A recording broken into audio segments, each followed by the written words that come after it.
Ako kaniadto, akong nahibawan nga na ako niya nang nagsimba og Dios. Ako sa una, akong nahibaluan nga pwede ra ko maghubog-hubog. Nya way simba-simba karon. Sa diha nga naan ako sa kanang gitawag dili Katoliko, nabago. Mayo o dili? In the first place, nabahugo na sa tanan, wala gisugo sa simbahang Katoliko nga magubog-ubog ka. Ang isugo sa pare o man sa misa, ningon, tanglakaw ka mo, o dadaa ang gugma ni Kristo. Katong magubog-ubog mo, imo na tong personal, wala labot ang simbahan.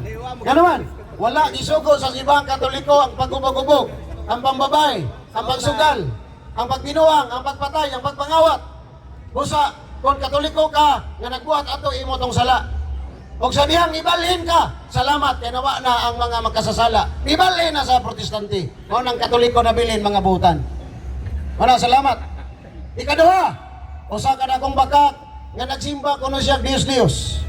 Nga naman, tungod kay sa dihang ang Katoliko nagsimba sa Diyos, katubangan sa larawan, walay doktrina sa Katoliko nga nagingon, nga ang larawan Diyos.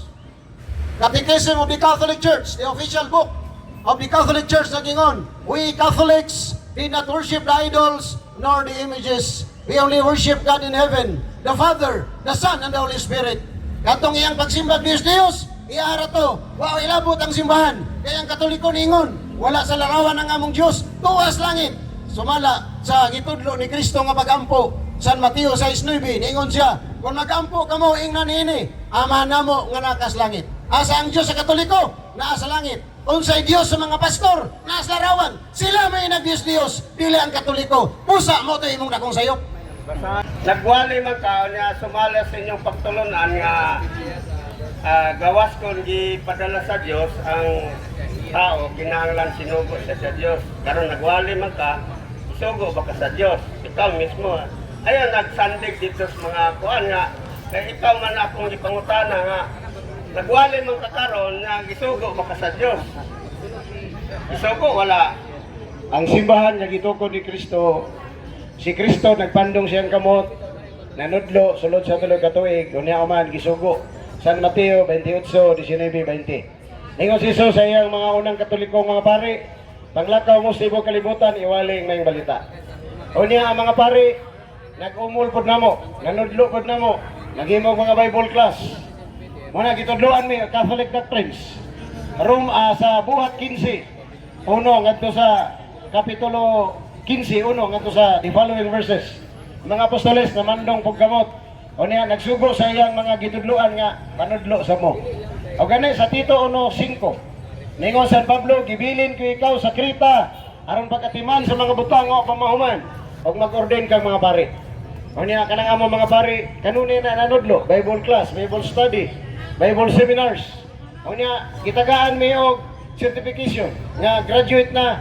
O niya, usa kapag sugo nga kamo usab makawali na o nahimo na mong sinugo sa Dios, pinaagis mga pari. Kaya ang sugo sa Ginoo dili man na direct. Alang-alang atoon kas Ginoo ikaw ra isa. Ang Ginoo nagtukod og simbahan, nagtudlog katawhan, nagpormisyon, o niya gisugo aron magwali. Niya mao na po nanudlo katong gisugo. Muna nga ang pagsugo sa Ginoo continuous nga. Ang importante nga usa ra ka pagtulunan, usa ka pagtuog, usa ka Ginoo. Kaya kung di ka sa pundok sa Ginoo, sino na kagsubak-subak pareha nimo? Si kagsubak sa Katoliko kaya di man kasinugo. Kaya nisulpot ra man ka. Muna itubag sa imong nindot nga pangutana.